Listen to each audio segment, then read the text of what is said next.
Muchísimas gracias, Pilar. Estoy encantado, desde luego, de estar en la presentación y de presentar este libro. Lo estoy además por muchas razones y algunas de ellas tienen que ver directamente con el enfoque que Pilar Reyes daba a las razones por las que se puede sentir muy feliz de editar este volumen, esta novela. Desde luego, a mí me parece que esta novela es probable que signifique un antes y un después en la trayectoria narrativa, me parece que completamente sólida, inequívocamente asentada, no tanto, me da igual si es por lectores, que además también es por lectores, sino por categoría y por calidad literaria, sino además por ese salto al que Pilar apelaba y que tiene que ver con la auténtica ambición narrativa, ambición novelesca, ambición formal, ambición política, ambición intelectual que hay detrás de la misma concepción del libro. Pilar hablaba, y era inevitable que Pilar lo hiciese, de esa dimensión colombiana. Pues es lo único en lo que me voy a atrever a discrepar de Pilar. Por supuesto, el tema, el humus, el sustrato, lo superficial, todo es Colombia. Pues bien, no es Colombia, es cualquier otro país más que haya vivido situaciones traumáticas a lo largo del siglo XX, y eso forma parte de la experiencia, de la peripecia, de la vivencia misma, lo sepamos o no, de cualquiera de los que estamos aquí en relación con España, pero también en relación con Francia, en relación con Inglaterra, en relación con Alemania, en relación con Italia, cuando menos, para no hablar del resto de países de América Latina, por supuesto, que eso ya va de suyo. De manera que sí, por supuesto, el pretexto es Colombia. La ambición es otra. Aun cuando la motivación inmediata sea la dificultad de volver a casa. Y es por ahí por donde a lo mejor valdría la pena iniciar lo que hemos concebido Juan Gabriel y yo como diálogo antes que como presentación con dos turnos. ¿Hasta dónde verdaderamente la sensación de regresar a casa, tal como se dice en el libro, tal como dice un tal Juan Gabriel Vázquez en el propio libro y con su propio nombre, puede ser verdaderamente la motivación que obligue, que exija o que cuando menos condicione la continuidad de uno en ese regreso, el regreso a Bogotá, como motivación de fondo para escribir este libro? Dado que, y no sé si añadir algo más, pero dado que parte del motor, parte del corazón de este libro consiste en saber, ¿de verdad he estado tan ausente de este país, de los dramas de este país como yo creía? Sí, bueno, muchas gracias a todos por estar aquí. Gracias a Pilar por esas palabras. No sé si está funcionando, pero me parece que sí. ¿O dejó de funcionar? Bueno, porque yo lo voy a necesitar, no estoy muy bien con mi voz en este momento. Gracias a ti por hacer esto. Lo hago muy a gusto, Juan Gabriel, estoy encantado. Yo creo que Jordi era uno de los lectores ideales en los que yo tenía en mente mientras escribía la novela y mientras preguntaba, como se preguntan todos los escritores, a quién va dirigido este libro.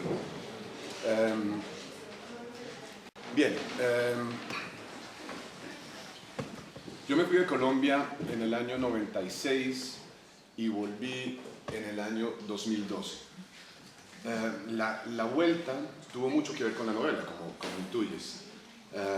Entre otras cosas porque trajo de vuelta, mi vuelta a Colombia, trajo de vuelta a mi presente una serie de temas que andaban por ahí dispersos,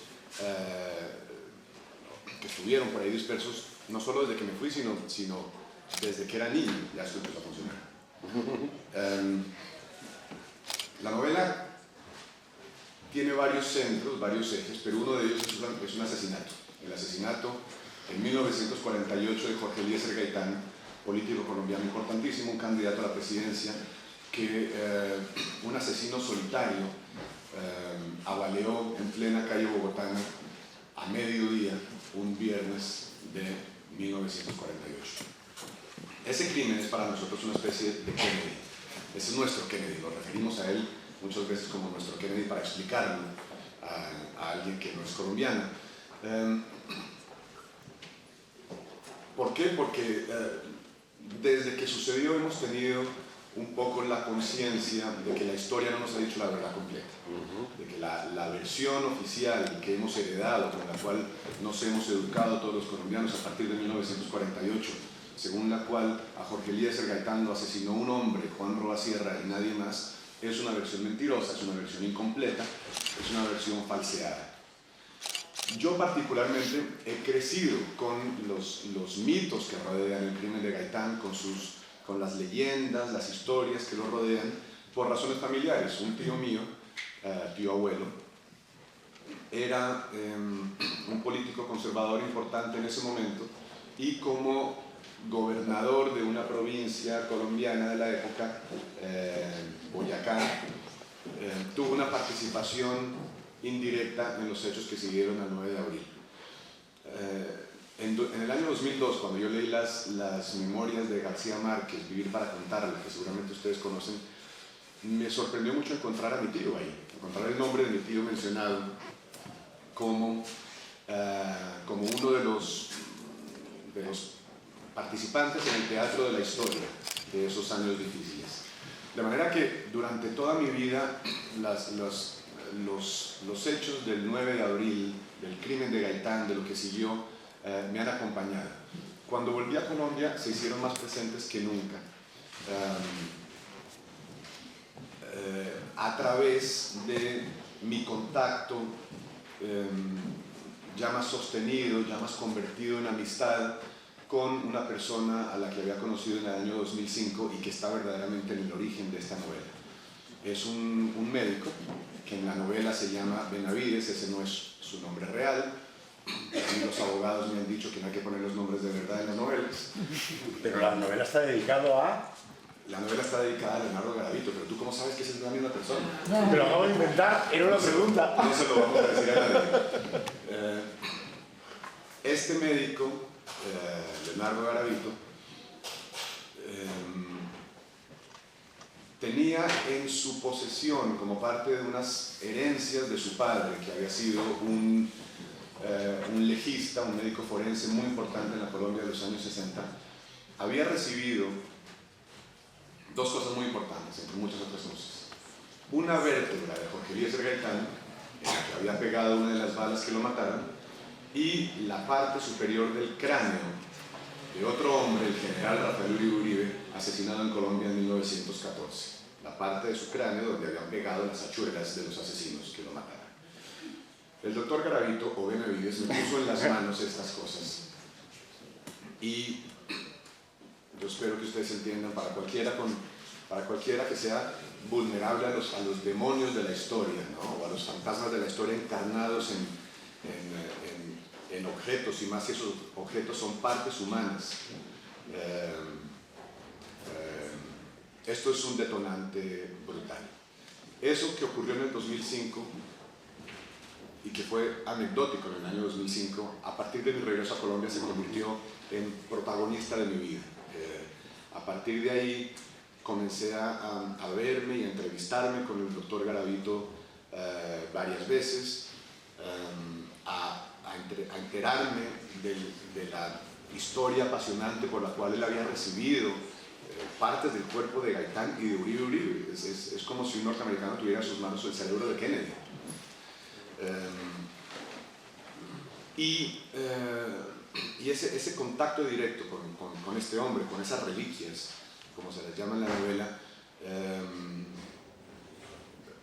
fue permitiéndome, yo creo, construir la anécdota que une las dos cosas que rodea el edificio de la ficción que acabó siendo esta novela. De manera que el regreso fue absolutamente determinante. Él no lo ha dicho así, en la novela sí lo dice así, y como además está Javier Cercas así, lo voy a decir de ese modo. El 9 de abril es nuestro 23F.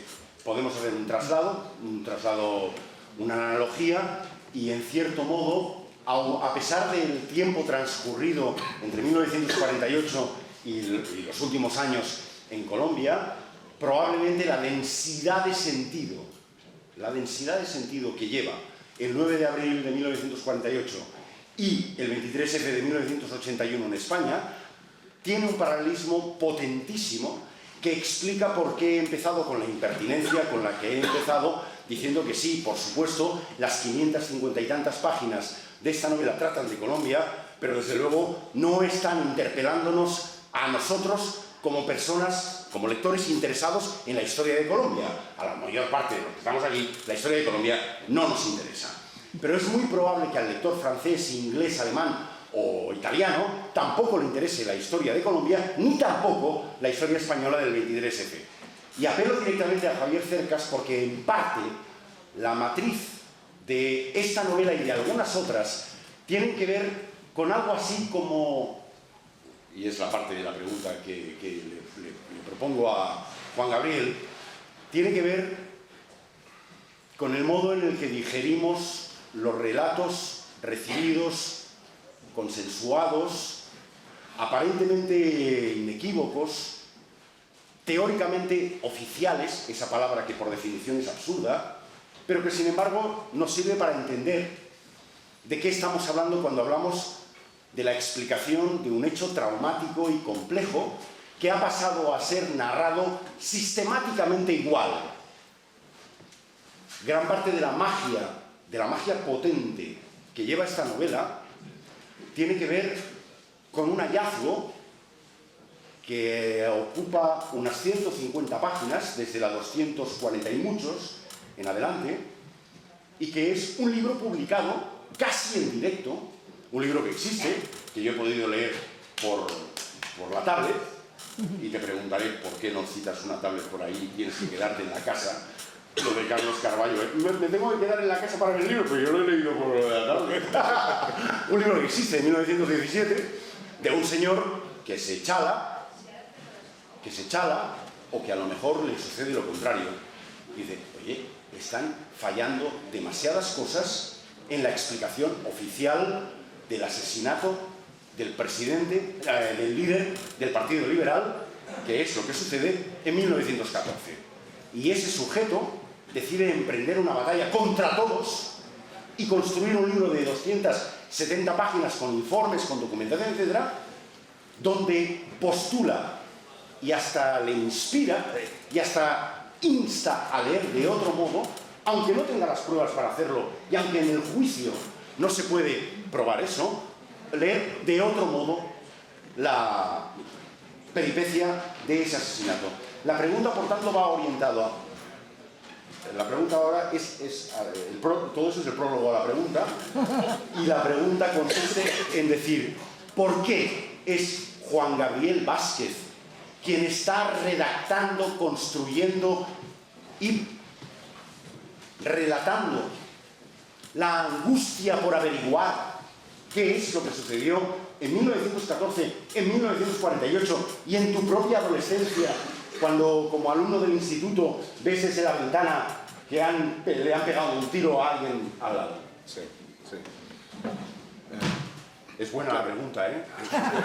Es muy bueno el prólogo. La pregunta. Esto se apagó otra vez. ¿Pero cada vez que dejo de hablar se apaga o cómo va eso? No, esto es una teoría de la conspiración que se ya. Bien, bueno, Javier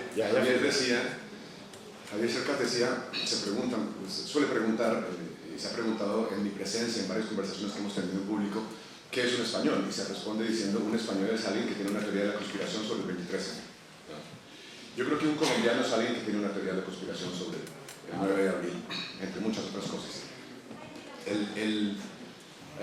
La opción que he tomado de contar la novela desde mis coordenadas vitales, es decir, el narrador tiene mi nombre, tiene mi vida, mi biografía, le han sucedido las cosas que a mí me han sucedido. Ha publicado los libros que tú has publicado. Tiene mi bibliografía también. Esa opción originalmente fue simplemente la respuesta a la potencia de la anécdota que dio origen a la novela, lo que contaba antes. El hecho de haber tenido en mis manos una vértebra de Gaitán, parte del cráneo de Rafael Uribe, a quien ustedes conocen aunque no sepan que lo conocen, porque Uribe fue un militar importante durante el cambio del siglo colombiano, que le sirvió a García Márquez para construir el personaje de Aureliano Buendía en 100 años de soledad. Rafael Uribe es el modelo de Aureliano Buendía, de manera que los que hayan leído 100 años de soledad conocen a Uribe, aunque no sepan que de ahí sale el personaje. El haber tenido estas partes humanas, estas ruinas humanas en mis manos fue tan potente que por diversos prejuicios o supersticiones yo creí que la invención de un narrador para contar esta novela, la invención de una máscara, de una persona para contar esta novela, de alguna manera malversaría la potencia del momento, por lo menos para mí. Esa justificación inicial, que es más bien supersticiosa, se convirtió después en otra cosa muy distinta, porque esta figura narrativa empezó a sugerir los temas de la novela. Me di cuenta como primera medida de que uno de los grandes temas de la novela era la manera en que heredamos los crímenes del pasado, incluso cuando hemos nacido mucho después de que sucedieran. Y esto en buena parte porque ese momento en el que yo tuve estas reliquias en mis manos coincidió en el tiempo con el nacimiento de mis hijas. Y yo recuerdo haber hecho una reflexión en ese momento, en el año 2005, caramba, acabo de tener en mis manos los restos de Gaitán y de Uribe Uribe, víctimas de la violencia del siglo XX colombiano, y ahora tengo en mis manos a mis hijas recién nacidas, y me preguntaba necesariamente cómo iban ellas a recibir ese legado de violencia, y qué podía hacer yo como padre para protegerlas de ese legado de violencia. De ahí sale uno de los temas fundamentales del libro, que es la herencia de un pasado violento, ¿no? La herencia de los crímenes, se iba a llamar la novela en algún momento. Pues mejor así. Gracias, eso usted dice. ¿Cómo lidiamos todos con ese legado, no importa en qué país, cómo lidiamos con ese legado de crímenes, de hechos violentos que marcan nuestras vidas, aunque no compartamos coordenadas cronológicas con los hechos? Yo nací 25 años después del asesinato de Gaitán y todos los días ese crimen me acompaña, ese crimen condiciona nuestra vida social en Colombia, nuestra vida política. Ese crimen está presente hoy en La Habana, cuando el gobierno colombiano trata de negociar 50 años de guerra con la guerrilla de las FARC. Ese crimen, el crimen de Gaitán, está allí presente y marca la agenda de maneras que son más o menos visibles. Pero habías comenzado a preguntar también mencionando las historias que contamos, porque lo que heredamos no es solo los crímenes, sino claro también las versiones de esos crímenes, las versiones que nos llegan. Y lo que sucede cuando intuimos, como es en el caso del 23F en España, como en el caso del crimen de Kennedy en Estados Unidos y como en el caso de los crímenes de Gaitán y de Uribe Uribe en Colombia, cuando intuimos que la versión que nos ha llegado de ese pasado es mentirosa, o está falseada, o está incompleta, reaccionamos inmediatamente supliéndola, completándola con historias que contamos. Y esas historias toman a veces la forma de una novela y a veces la forma de una teoría de la conspiración. Y ese es el otro gran tema de la novela. Nuestra relación como ciudadanos con las teorías de la conspiración, la tendencia que tenemos a creer en ellas, el valor que les damos, la explicación de por qué le damos ese valor a las teorías de la conspiración. Yo creo que es un fenómeno bellísimo, esa necesidad que tenemos de suplir con historias descabelladas los vacíos de la historia oficial, los lugares oscuros de la historia oficial. Y es en buena parte, yo creo, también lo que hace el novelista. Lo que hace la novela como género también para mí es recuperar para nosotros los ciudadanos el derecho de contar nuestra historia y también el derecho de contradecir la historia que se nos ha contado cuando esa historia la tuvimos falsa o incompleta. Exacto, es que es a donde iba. Probablemente uno de los secretos del ritmo narrativo que mantiene esta novela a lo largo de 550 páginas, impacientando en algún momento al lector, muy brevemente, porque está en el centro y uno ya está atrapado y va a seguir y dice, no entiendo por qué esto sigue siendo tan meticuloso, que es lo que a algún crítico y a algún lector le ha parecido mejor, pero uno dice, bueno, sí, quizás sí, pero tal. Y luego, por supuesto, uno ya está dentro y por tanto sigue jugando. Ya me he ido muy lejos, pero lo que quería decir era... uno de los secretos, uno de los motores tiene que ver con la incertidumbre crónica con la que el novelista, narrador, Juan Gabriel Vázquez, que es como aparece, mantiene la posibilidad de que la versión chiflada, presuntamente chiflada, de Anzola, de Marco Tulio Anzola Samper, el autor del libro de 1917, ¿Quiénes son?, y titulado El asesinato del general Uribe Ribe, pueda ser creíble o incluso pueda ser razonablemente creíble y hasta sea alucinantemente verosímil, y sin embargo Juan Gabriel dedica varias páginas a narrar el juicio real, sabiendo que ese juicio está controlado y condicionado y determinado, y por tanto uno no saca el agua clara, no acaba de saber si sí o si no, y no tengo más remedio que volver a mencionar a Cercas porque está aquí delante, y es algo parecido a lo que a Cercas le gusta llamar el punto ciego. ¿Tiene punto ciego esta novela? Ya sé que es una pregunta demasiado prematura porque todavía no han podido leer un ensayo que se llama El punto ciego. Pero el punto ciego quiere decir, oye, ¿quién tiene razón aquí? ¿Quién dice A o B? ¿Estamos seguros completamente que esto es así o asá? Una de las gracias, uno de los motores, uno de los corazones que late sin parar en esta novela, tiene que ver que en ningún momento tienes la certidumbre de que el autor ya sabe lo que al final aparecerá. Y acabas en la última página, y aparte de echar de menos unas cuantas páginas más, a pesar de que la novela tenga 555, se lo quería decir en público, a mí me han echado... Yo he necesitado... Es corta la novela, se acaba enseguida. Necesito un poco más. Sobre todo lo que uno dice y se da cuenta de cuál es la operación mental que ha hecho el novelista a la hora de construir la seducción, la invitación a creer, la versión alternativa, la versión guay, la versión en la que todos nos sumamos, pero ya, esto está. Pero el novelista no lo hace. El novelista no lo hace porque no lo sabe. Cuando menos, lo que sí se propone es cuestionar en términos intelectuales, políticos, morales, fundamentalmente morales, si tenemos o no la certidumbre sobre el relato oficial o incluso el paraoficial para creer qué ha sucedido en un determinado momento histórico central para nuestra vida, la vida real, la de españoles que no tenemos nada que ver con Colombia y la de colombianos que sí tienen que ver con Colombia. Porque me parece que una de las gracias totales de la novela tiene que ver con la brillantez con la que trasciende la anécdota concreta, coyuntural, histórica, sobre qué pasó en el 14 y qué pasó en el 48. Porque nos está interpelando, a mí me ha interpelado, se lo decía hace un momento, me ha interpelado cada 2 por 3. Insisto, no porque tenga un grave problema con Colombia, que no lo tengo. Desde luego, hoy he leído el editorial del País de hoy tan contento diciendo, hombre, la paz ya está, la FARC ha pactado, ya está todo arreglado. Digo, qué bien, y oportunísimo. Sino porque aquello de lo que está tratando sí tiene que ver con el modo en el que intentamos entender nuestro propio pasado, el pasado ajeno, y cómo de ahí nace un artefacto singularmente valiente. Me parece que esta novela es singularmente valiente.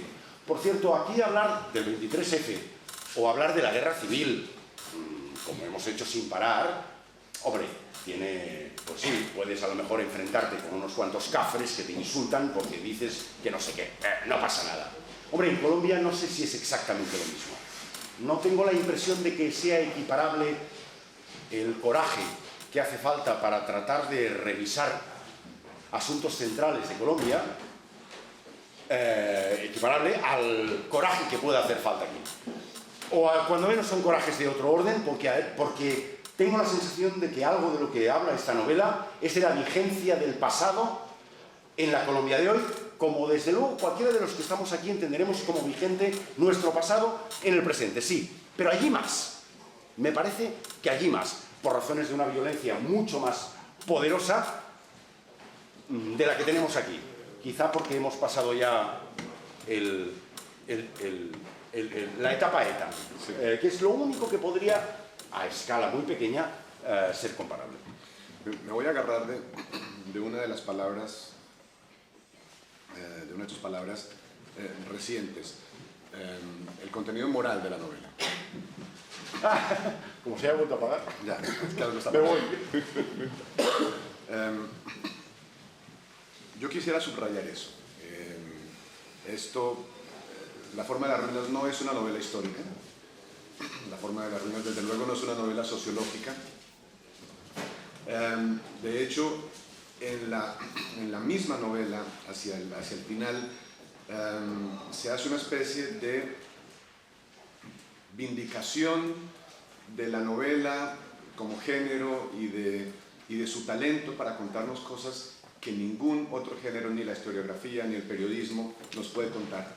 ¿Por qué? Porque la novela es muy conscientemente, o sigue muy conscientemente, una especie de mandato que para mí es muy importante, que es decir lo que solo la novela puede decir. Ir a contarnos lo que sucede en lugares que no le están permitidos ni a la historia ni al periodismo. ¿Y qué son esos lugares? La moralidad, las emociones, eso que a falta de mejor palabra podemos llamar el alma humana, la conciencia. La novela es en ese sentido, igual que todos mis libros, una novela íntima, porque a pesar de la apariencia histórica de estas tramas, de estos asesinatos, a pesar de la reconstrucción minuciosa de esa investigación de aquel personaje del año 1914, que es una especie de novela policial dentro de toda la novela, todo este aparato complejo acaba siendo el esfuerzo de un personaje por entender lo que le ha pasado a él y a su familia en su fuero más íntimo. Es una novela sobre el impacto que tienen los hechos de eso que llamamos historia o política, en particular los crímenes, en las vidas íntimas de una persona, pero subrayo en las vidas íntimas, porque la novela, como decía Conrad, uno de mis maestros, sobre otro gran novelista, Henry James, el novelista es un historiador de las emociones. Y esas emociones en la novela son las emociones de padres e hijos. Es una novela donde todo el mundo es o bien un padre preocupado por proteger a sus hijos o bien un hijo hurgando en los misterios de la vida de su padre. Esas vidas privadas y la manera en que en esas vidas privadas juegan las grandes violencias de la historia colombiana, eso es en realidad lo que me interesaba a mí contar. Y eso no lo puede contar la historia, eso no lo puede contar la crónica, ni el periodismo, que hacen tantas cosas tan maravillosamente y probablemente mejor que la novela.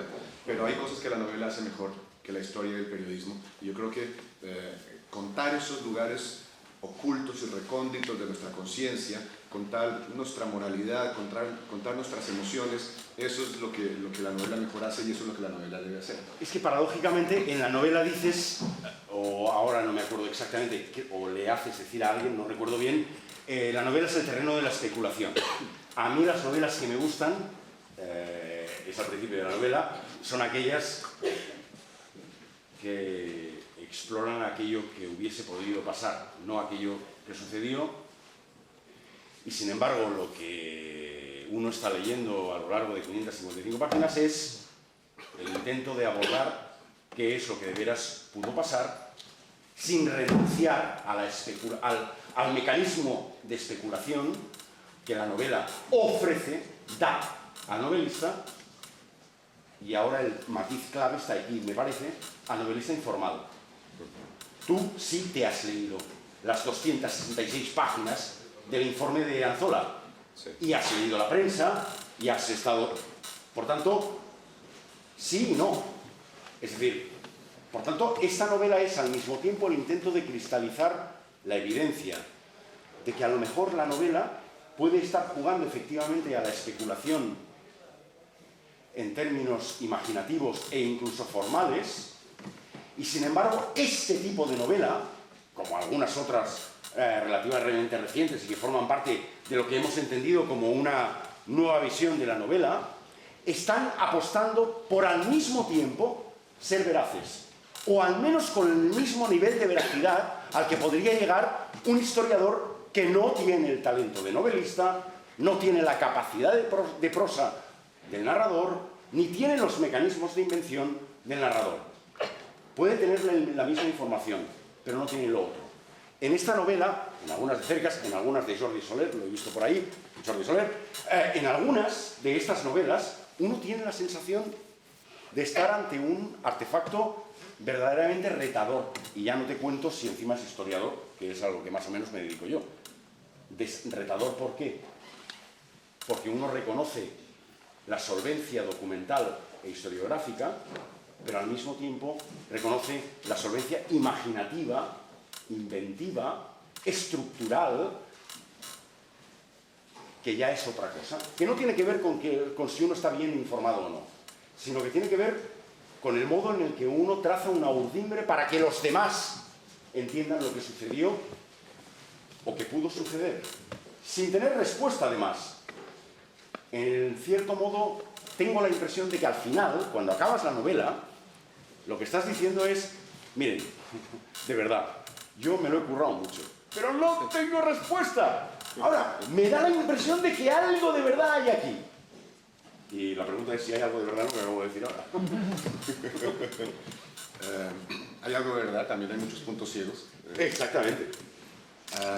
Bueno, es que la novela está toda...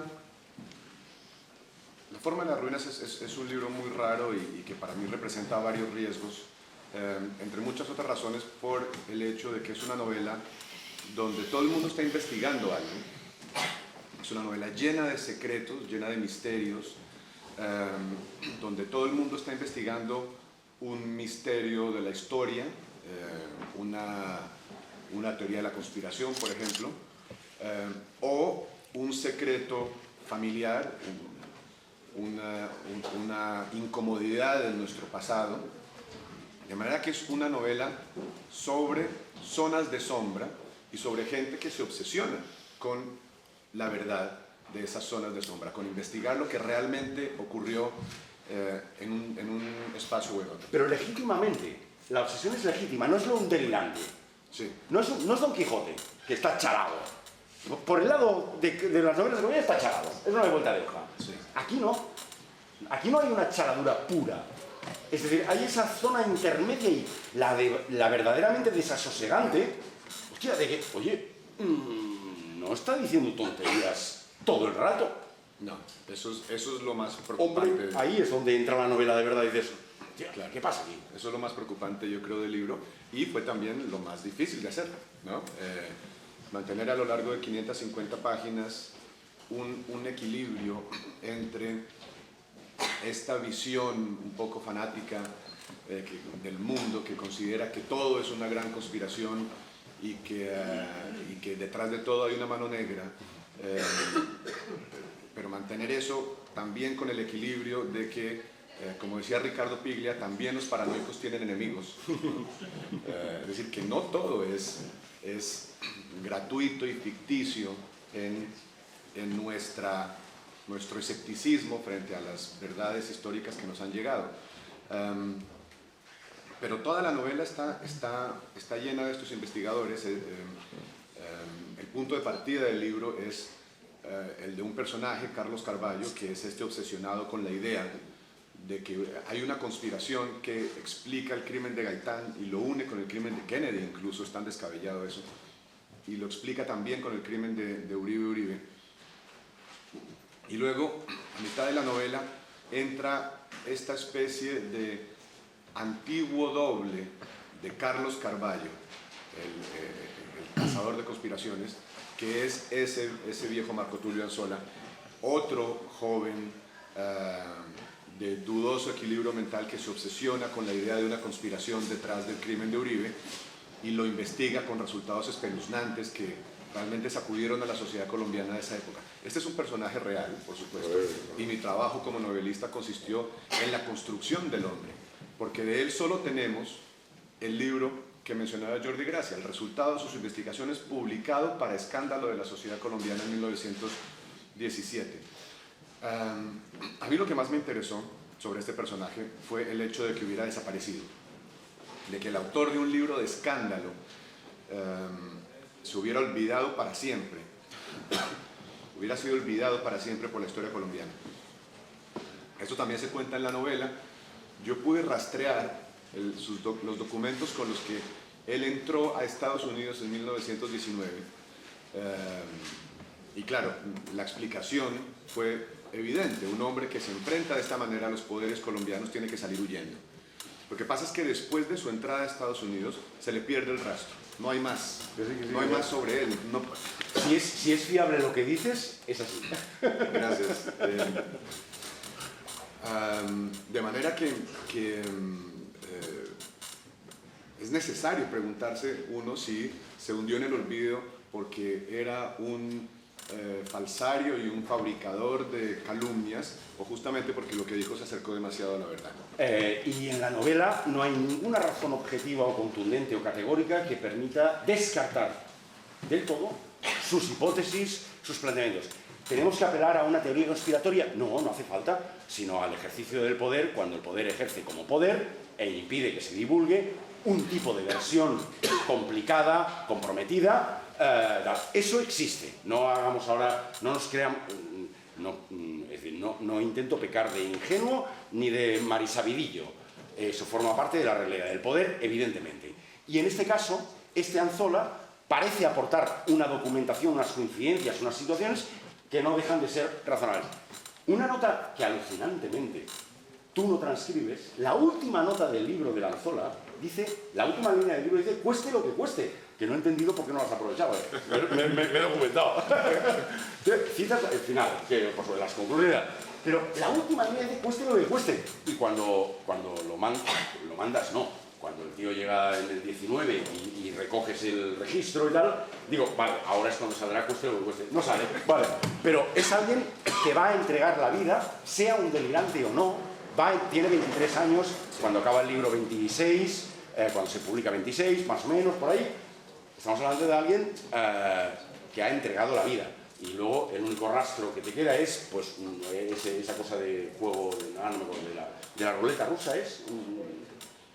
Eso que publica él cuando está en Estados Unidos, en Nueva York. Sí, un manual de juego. Un manual de ludópata. De ludópata, no hay más rastro.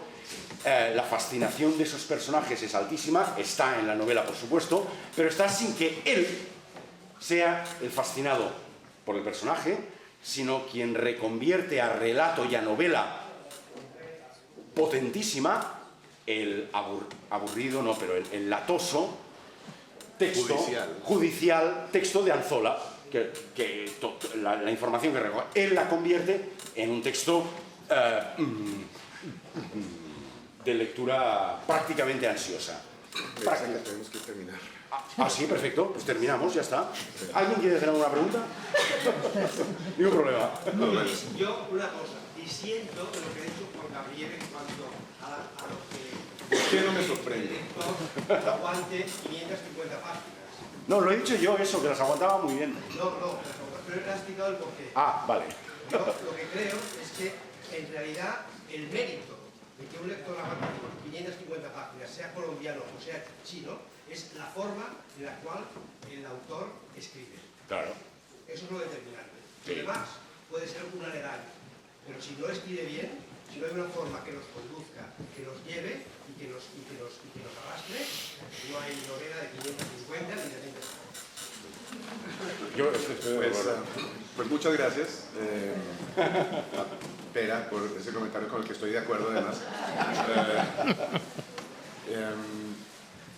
Bueno, yo quisiera agradecerles a todos ustedes y agradecerle a Jordi Gracia el placer de esta conversación y a todos ustedes su presencia. Muchas gracias y lo terminamos.